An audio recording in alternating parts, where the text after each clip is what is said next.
Andhra Pradesh assembly ఎన్నికల్లో అనూహ్య ఫలితాల్ని మనం చూస్తూ ఉన్నాం. 135 స్థానాల్లో తెలుగుదేశం పార్టీ, 8 స్థానాల్లో భారతీయ జనతా పార్టీ, 11 స్థానాల్లో మాత్రమే వైఎస్ఆర్ కాంగ్రెస్ పార్టీ, 21 స్థానాల్లో జనసేన పార్టీ 100% స్ట్రైక్ రేట్తో ఘన విజయం సాధించిన పరిస్థితి. ఖచ్చితంగా man of the match, man of the series Pawan Kalyan అనే చెప్పుకోవాలి.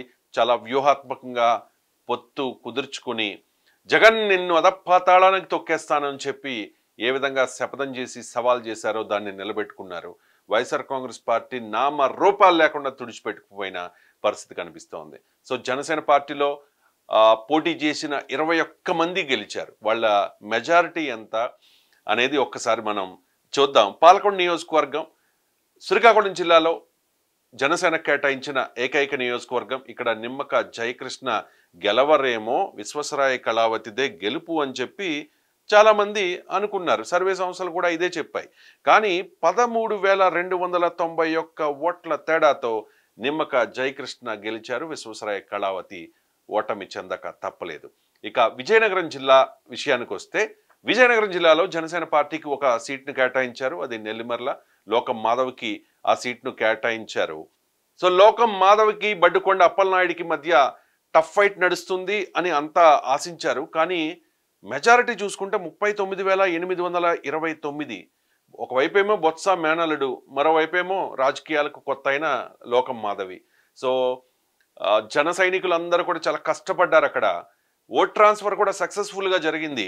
39,829 ఓట్ల మెజారిటీతో లోకం మాధవి గెలిచారు విజయనగరం జిల్లా నెల్లిమర్లలో. ఉమ్మడి విశాఖ జిల్లాలో 4 స్థానాల్లో జనసేన పార్టీ పోటీ చేసింది. 4కి 4 స్థానాల్లో గెలిచిన పరిస్థితి. విశాఖ సౌత్, పెందుర్తి, యలమంచిలి, అనకాపల్లి. సో ప్రతి నియోజకవర్గంలో కూడా బంపర్ మెజారిటీ వచ్చింది. విశాఖపట్నం సౌత్లో వంశీకృష్ణ శ్రీనివాస్ యాదవ్ పోటీ చేశారు. వాసుపల్లి గణేష్ కుమార్ వైసీపీ అభ్యర్థి. మెజారిటీ ఒకసారి చూద్దాం. 64,594 బంపర్ మెజారిటీతో వాసుపల్లి గణేష్ కుమార్ మీద వంశీకృష్ణ శ్రీనివాస్ యాదవ్ గెలుపొందారు. అలాగే ఇక నెక్స్ట్ అనకాపల్లి నియోజకవర్గంలో చాలా సీనియర్ నాయకుడు కొనతాల రామకృష్ణ జనసేన పార్టీలోకి వచ్చి టికెట్ దక్కించుకున్నారు, పోటీ చేశారు. సర్వేలన్నీ కూడా ఖచ్చితంగా అనకాపల్లి జనసేనదే అని చెప్పిన పరిస్థితుల్లో మెజారిటీ ఒకసారి చూద్దాం. 65,764 ఓట్లు. సో అక్కడ భరత్ కుమార్ పోటీ చేశారు వైఎస్ఆర్ కాంగ్రెస్ పార్టీ నుంచి. కానీ ఏమాత్రం పోటీ ఇవ్వలేకపోయారు. మొత్తం 1,15,126 ఓట్లు కొనతాల రామకృష్ణకి వచ్చాయి. మెజారిటీ 65,764. ఇక పెందుర్తి నియోజకవర్గం 2009లో ప్రజారాజ్యం పార్టీది. సో పంచకర్ల రమేష్ వైఎస్ఆర్ కాంగ్రెస్ పార్టీ నుంచి రిజైన్ చేసి జనసేన పార్టీలో జాయిన్ అయ్యి పెందుర్తి నుంచి పోటీ చేశారు. పెందుర్తిలో ఖచ్చితంగా పంచకర్ల రమేష్ బాబు గెలుస్తారనే అంచనాలే ఉన్నాయి. కానీ అదీప్ రాజు గట్టి పోటీ ఇస్తారని అంతా ఎక్స్పెక్ట్ చేశారు. బట్ జనసేన పార్టీలోనే అందరికంటే ఎక్కువ, పవన్ కళ్యాణ్ కంటే ఎక్కువ మెజారిటీ పెందుర్తి నియోజకవర్గంలో వచ్చింది. సో 81,870 ఓట్ల మెజారిటీతో పంచకర్ల రమేష్ బాబు అదీప్ రాజును ఓడించారు. నెక్స్ట్ నియోజకవర్గం యలమంచిలి. సుందరపు విజయ్ కుమార్ వర్సెస్ కన్నబాబు రాజు. సో గట్టి పోటీ ఇచ్చారు. కానీ భారీ మెజారిటీ ఇక్కడ కూడా 48,956 ఓట్ల మెజారిటీతో సుందరపు విజయ్ కుమార్ గెలుపొందారు. అలాగే పిఠాపురం నియోజకవర్గం కొణిదెల పవన్ కళ్యాణ్ వర్సెస్ వంగా గీత. ఎవరో ఎన్నో మాటలు అన్నారు, ముద్రగడ పేరు కూడా మార్చుకుంటానన్నారు, శపథం చేశారు. ద్వారంపూడి చంద్రశేఖర్ రెడ్డి సవాల్ చేశారు. ఎన్ని చేసినా మిథున్ రెడ్డి అక్కడ కాన్సన్ట్రేట్ చేసిన పవన్ కళ్యాణ్ గెలుపును ఎవరు ఆపలేకపోయారు. పవన్ కళ్యాణ్కి వచ్చిన మెజారిటీ 70,279 ఓట్ల మెజారిటీతో వంగా గీతను పవన్ కళ్యాణ్ చిత్తుగా ఓడించారు. నెక్స్ట్ నియోజకవర్గం కాకినాడ రూరల్లో కురసాల కన్నబాబు వర్సెస్ పంతన్ నానాజీ. ఈ పోరులో 72,040 ఓట్ల తేడాతో కురసాల కన్నబాబును చిత్తుగా ఓడించారు పంతన్ నానాజీ. ఇక నెక్స్ట్ నియోజకవర్గం రాజోలు నియోజకవర్గం. 2019 ఎన్నికల్లో జనసేన పార్టీ గెలుచుకున్న ఏకైక సీటు రాజోలు నుంచి రాపాక వైసీపీలోకి వెళ్ళిపోయినాక చాలా సీరియస్గా తీసుకున్నారు జన సైనికులు. ఖచ్చితంగా గెలిపించుకోవాలనుకున్నారు. ఆ స్థానాన్ని మాజీ ఐఏఎస్ అధికారి దేవ వరప్రసాద్కి కేటాయించారు పవన్ కళ్యాణ్. జన సైనికులు అనుకున్నట్టుగానే అక్కడ ఓట్ ట్రాన్స్ఫర్ జరిగింది. మెజారిటీ 11 ఓట్లు. దేవా వరప్రసాద్కి మొత్తం 95,514 ఓట్లు నమోదయ్యాయి. గొల్లపల్లి సూర్యారావుకి ఓటమి తప్పలేదు. ఇక పి గన్నవరం నియోజకవర్గంలో మొదట ఆ స్థానాన్ని తెలుగుదేశం పార్టీకి కేటాయించి మహాసేన రాజేష్ విషయంలో వివాదం జరిగిన తర్వాత గిడ్డి సత్యనారాయణకి అవకాశం కల్పించారు జనసేన పార్టీ నుంచి. సో అక్కడ Viparthi Venugopal very senior politician and Giddi Satyanarayana రాజకీయాల కొత్త. పోటీ ఏ రకంగా ఉంటుంది అంటే సర్వేలు కొన్ని గిడ్డి సత్యనారాయణ వైపు చెప్తే ఎక్కువ సర్వేలు విపర్తి వేణుగోపాల్ వైపు చూపించిన పరిస్థితి. కానీ 33,367 ఓట్ల మెజారిటీతో గిడ్డి సత్యనారాయణ గెలుపొందారు. గిడ్డి సత్యనారాయణకి 96,108 ఓట్లు పోలయ్యాయి. రాజానగరం నియోజకవర్గం రాజాదే అని చెప్పి చాలా సర్వే సంస్థలు చెప్పినప్పటికీ అక్కడ బత్తుల బలరామకృష్ణ ఘన విజయం సాధించారు. సో చాలా టఫ్ ఫైట్ అక్కడ ఉంటుందని ఎక్స్పెక్టేషన్స్ ఉన్నాయి.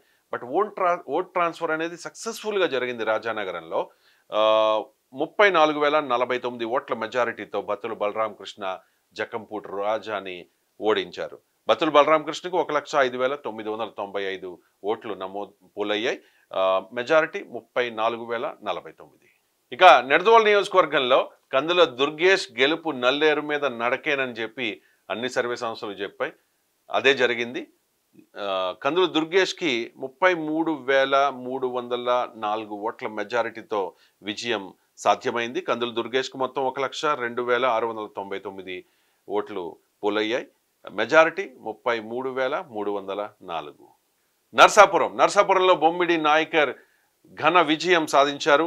49,738 ఓట్ల మెజారిటీతో ప్రసాద్ రాజును ఓడించారు. గత ఎన్నికల్లో జస్ట్ 5,000 కంటే తక్కువ ఓట్ల మెజారిటీతో ప్రసాద్ రాజు గెలిచారు.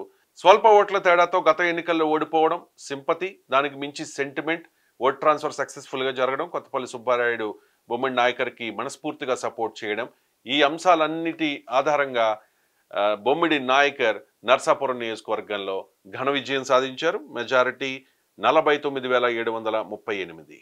భీమవరం నియోజకవర్గంలో పులపర్తి రామాంజనేయులు ఘన విజయం సాధించారు గ్రంథి శ్రీనివాస్ మీద. 2019 ఎన్నికల్లో పవన్ కళ్యాణ్ని గ్రంథి శ్రీనివాస్ పాలకల్లులో ఓడించారు. సో ఇప్పుడు మెజారిటీ 66,974 భారీ మెజారిటీతో పులపర్తి రామాంజనేయులు గెలవడం జరిగింది. సో ఒక రకంగా ఇది పవన్ కళ్యాణ్కి ఒక గిఫ్ట్ ఇచ్చినట్టే పులపర్తి రామాంజనేయులు. ఇక తాడేపల్లిగూడెం నియోజకవర్గం కొట్టు సత్యనారాయణ వర్సెస్ బొలిశెట్టి శ్రీనివాస్. సర్వేలన్నీ చెప్పాయి ఖచ్చితంగా బొలిశెట్టి శ్రీనివాస్ దే తాడేపల్లిగూడెంలో విజయము అని చెప్పి. సో అదే జరిగింది. మెజారిటీ 62,492 ఓట్లు. సో బొలిశెట్టి శ్రీనివాస్కి మొత్తం 1,16,443 ఓట్లు నమోదయ్యాయి. So majority 62,492. తాడేపల్లిగూడెం జనసేన అడ్డ అని చెప్పి చాలామంది అనుకున్నారు. అదే జరిగింది. తాడేపల్లిగూడెంలో బొలిశెట్టి శ్రీనివాస్ ఘన విజయం సాధించారు. ఇక ఉంగుటూరు నియోజకవర్గంలో పుప్పాల శ్రీనివాస్ వర్సెస్ పచ్చమట్ల ధర్మరాజు. ఈ హోరాహోరీ పోరులో చాలా అనూహ్యంగా 44,945 ఓట్ల మెజారిటీతో పచ్చమట్ల ధర్మరాజు వాసుబాబును చిత్తుగా ఓడించారు. జనసేన పార్టీకి అక్కడ 1,08,894 ఓట్లు వచ్చాయి. మెజారిటీ 44,945. పోలవరం నియోజకవర్గంలో ఖచ్చితంగా జనసేన పార్టీ ఓడిపోతుందని చెప్పి అన్ని సర్వే సంస్థలు చెప్పాయి. తెల్లం రాజ్యలక్ష్మి గెలుపు పక్కా అన్నది ఆ పార్టీ నాయకులు కూడా వేసుకున్న లెక్క. కానీ ఆ లెక్కలన్నిటినీ చెరిపేస్తూ చిర్రి బాలరాజు అక్కడ గెలిచారు. కానీ మెజారిటీ చాలా తక్కువ. జనసేన పార్టీ గెలిచిన 21 స్థానాల్లో అతి తక్కువ మెజారిటీ ఇక్కడే వచ్చింది, 7,935. మొత్తం 1,01,453 ఓట్లు జనసేన పార్టీకి పోలయ్యాయి. మెజారిటీ 7,935. పొత్తులో భాగంగా జనసేన పార్టీకి పశ్చిమ గోదావరి జిల్లాలో 6 సీట్లు కేటాయించారు. 6కి 6 సీట్లను జనసేన పార్టీ కైవసం చేసుకున్న పరిస్థితి కనిపిస్తోంది. ఇక గుంటూరు జిల్లా విషయానికి వస్తే గుంటూరు జిల్లాలో తెనాలి నాదెండ్ల మనోహర్ అక్కడ పోటీ చేశారు. జనసేన పార్టీకి గుంటూరు జిల్లాలో ఒకే ఒక్క స్థానాన్ని కేటాయించారు పొత్తులో భాగంగా, అది తెనాలిలో గెలుస్తారా లేదా, అన్నాబత్తుని శివకుమార్ గెలుస్తారా అన్న ఒక రకమైన కన్ఫ్యూజన్ ఉంది. ఆల్పాటి రాజా అక్కడ మనస్ఫూర్తిగా సపోర్ట్ చేశారా లేదా అనే డౌట్ జనసేన వాళ్ళకు కూడా ఉంది. సో ఓట్ ట్రాన్స్ఫర్ సక్సెస్ఫుల్గా అయింది. నాదెండ్ల మనోహర్ 48,112 ఓట్ల మెజారిటీతో అన్నాబతుని శివకుమార్ను చిత్తుగా ఓడించారు. ఇక కృష్ణా జిల్లా విషయానికి వస్తే అవనిగడ్డ నియోజకవర్గంలో జనసేన పార్టీ పోటీ చేసింది. టీడీపీ నాయకుడిని జనసేన కండువా కప్పి అక్కడ వ్యూహాత్మకంగా 100% స్ట్రైక్ రేట్ అన్నారు కాబట్టి గెలుపు గుర్రాలకే అవకాశం ఇవ్వాలి అని చెప్పి మండలి బుద్ధప్రసాద్ అయితేనే అవనిగడ్డలో గెలవగలుగుతారు కూటమి తరపున అని చెప్పి సీటును ఆయన కేటాయించారు. అనుకున్నట్టుగానే అవనిగడ్డలో భారీ మెజారిటీ 46,434 ఓట్ల మెజారిటీతో మండలి బుద్ధప్రసాద్ గెలుపొందారు.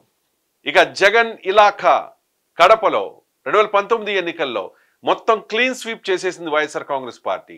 అలాంటి జగన్ ఇలాఖా రైల్వే కోడూరు నియోజకవర్గంలో గెలుపు ఎవరిది అంటే ఖచ్చితంగా అక్కడ వైఎస్ఆర్ కాంగ్రెస్ పార్టీకి ఎడ్జ్ ఉండవచ్చని అంచనాలు ఉన్నాయి. కానీ ఆ అంచనాలన్నింటినీ చెరిపేస్తూ అక్కడ అర్వా శ్రీధర్ గెలుపొందారు. మెజారిటీ చెప్తాను, 11,101. మొత్తం అర్వా శ్రీధర్కి 78,594 ఓట్లు పోలయ్యాయి.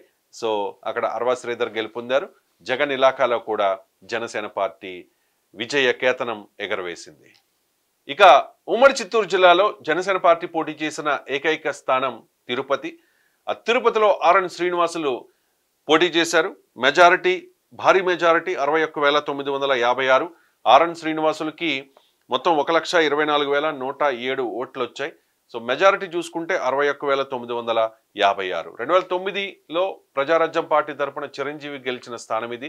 సో అక్కడ మెగా అభిమానులు ఎక్కువ మంది ఉంటారు, జన సైనికులు ఉంటారు. అండ్ తెలుగుదేశం పార్టీ కూడా సపోర్ట్ చేసింది, భారతీయ జనతా పార్టీ కూడా సపోర్ట్ చేసిన పరిస్థితి. ఓట్ ట్రాన్స్ఫర్ చాలా సక్సెస్ఫుల్గా జరిగింది కాబట్టి అక్కడ వైసీపీ అభ్యర్థికి ఓటమి తప్పలేదు. ఇలా 21కి 21 స్థానాల్లో జనసేన పార్టీ పోటీ చేసిన 21 స్థానాల్లో కూడా గెలుపొంది దేశ చరిత్రలోనే ఒక రికార్డు సృష్టించింది. సో మెజారిటీ చిర్రి బాలరాజుకి పోలవరంలో 7,935. అలాగే పంచకర్ల రమేష్ బాబుకి హైయెస్ట్ మెజారిటీ జనసేన పార్టీ పోటీ చేసిన అన్ని స్థానాల కంటే 81,870. ఇలా పోటీ చేసిన 21 స్థానాల్లో గెలుపొంది రికార్డు సృష్టించింది జనసేన పార్టీ. అలాగే 2 ఎంపీ స్థానాల్లో పోటీ చేసింది, కాకినాడ, మచిలీపట్నం. ఈ 2 స్థానాల్లో కూడా ఘన విజయం సాధించిన పరిస్థితి. బాలశౌరి గెలిచారు మచిలీపట్నంలో, ఉదయ్ గెలిచారు కాకినాడలో. ఇలా జనసేన పార్టీ ఒక రికార్డు సృష్టించింది. ప్రభుత్వ వ్యతిరేక ఓటు చీలనివ్వను, జగన్ నిన్ను అధపాతాళానికి తొక్కేస్తాను అని చెప్పి ఏ రకంగా శపథం చేశారో పవన్ కళ్యాణ్ ఆ శపథాన్ని నిలబెట్టుకున్నారు. కూటమిని సక్సెస్ఫుల్గా విజయ తీరాలకు చేర్చారు. గతంలో ఎప్పుడు ఇంతలా మ్యాండేట్ ఆంధ్రప్రదేశ్ ప్రజలు ఇవ్వలేదు. మొత్తం 164 స్థానాల్లో కూటమిని గెలిపించారు. వైఎస్ఆర్ కాంగ్రెస్ పార్టీని తునకలు చేసేశారు పవన్ కళ్యాణ్. చిత్తుగా ఓడించారు. నిజంగా పవన్ కళ్యాణ్ అన్నట్టుగానే అధపాతాళానికి జగన్ పార్టీని తొక్కేశారు పవన్ కళ్యాణ్.